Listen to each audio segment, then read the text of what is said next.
সুপ্রভাত। আজ 4 ডিসেম্বর। বিশিষ্ট রবীন্দ্র গবেষক, কবি, গীতিকার, শিশু সাহিত্যিক এবং জনপ্রিয় অধ্যাপক অরুণ কুমার বসুর প্রয়াণ দিবস। তিনি 1933 খ্রিস্টাব্দে 24শে মার্চ কলকাতায় জন্মগ্রহণ করেন। তিনি কলকাতা বিশ্ববিদ্যালয় থেকে প্রেমচাঁদ রায়চাঁদ বৃত্তি অর্জন করে বাংলা ভাষা সাহিত্য নিয়ে পড়াশোনা করেন এবং গবেষণা শেষে কলকাতা বিশ্ববিদ্যালয় কর্তৃক সরোজিনী বসু স্বর্ণপদক লাভ করেন। তিনি রবীন্দ্র ভারতী বিশ্ববিদ্যালয়ে অধ্যাপনা করেন। তাছাড়া আমন্ত্রিত অধ্যাপক হিসাবে কলকাতা বিশ্ববিদ্যালয়, যাদবপুর বিশ্ববিদ্যালয়, বিশ্বভারতী ও ত্রিপুরা সহ বিভিন্ন বিশ্ববিদ্যালয়ের সাথে যুক্ত ছিলেন এবং একজন জনপ্রিয় অধ্যাপক হিসাবে দীর্ঘদিন অধ্যাপনা শেষে 1995 খ্রিস্টাব্দে অবসর গ্রহণ করেন।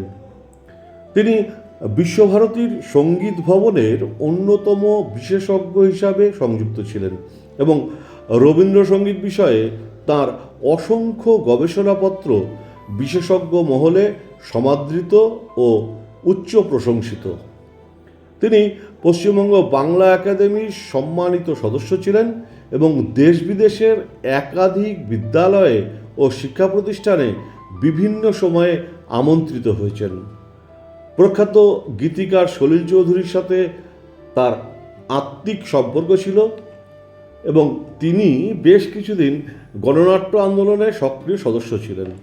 তিনি ভাস্কর বসু ছদ্মনামে অনেক কালজয়ী গান সৃষ্টি করেছেন, যার মধ্যে সতীনাথ মুখোপাধ্যায়ের কণ্ঠে সোনার হাতে সোনার কাঁকন, দ্বিজেন মুখোপাধ্যায়ের কণ্ঠে ভাঙা তরি শুধু এ গান, মন শুধু এই গান, তরুণ মুখোপাধ্যায়ের কণ্ঠে মধুমতি যায় বয়ে যায়, নির্মলা মিশ্রের কণ্ঠে বলো তো আরশি তুমি মুখটি দেখে ইত্যাদি উল্লেখযোগ্য।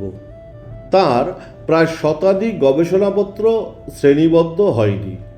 রবীন্দ্র বিচিন্তা, শক্তিগীতি পদাবলী, বাংলা কাব্যসঙ্গীত ও রবীন্দ্রসঙ্গীত, আমার আপন গান, সমকালের রবীন্দ্র ভাবনা, কথাশিল্পের নানা দিক, সলিল থেকে সুমন এবং তারপর, রাশিয়ার চিঠি ও রবীন্দ্রনাথের রাশিয়া ভাবনা, সৈয়দ মুস্তাফা আলী জন্মশতবর্ষ স্মারকগ্রন্থ ইত্যাদি তার উল্লেখযোগ্য প্রকাশিত গ্রন্থ।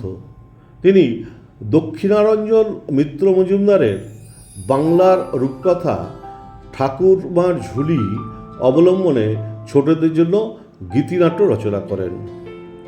তিনি কলকাতার ট্রেগোর্স রিসার্চ ইনস্টিটিউট কর্তৃক রবীন্দ্র তত্ত্বাচার্য উপাধিতে ভূষিত হন। পশ্চিমবঙ্গ সরকার কর্তৃক তিনি তাঁর নজরুল জীবনী গ্রন্থটির জন্য নজরুল পুরস্কার অর্জন করেন। এছাড়াও বিভিন্ন সময়ে বহু সম্মান ও পুরস্কার অর্জন করেন। তিনি গলায় ক্যান্সারে আক্রান্ত হয়ে 2016 খ্রিস্টাব্দের আজকের দিনে কলকাতায় শেষ নিঃশ্বাস ত্যাগ করেন। প্রয়াণ দিবসে প্রখ্যাত গীতিকার এবং বিশিষ্ট রবীন্দ্র গবেষককে জানাই বিনম্র শ্রদ্ধা এবং প্রণাম। নমস্কার।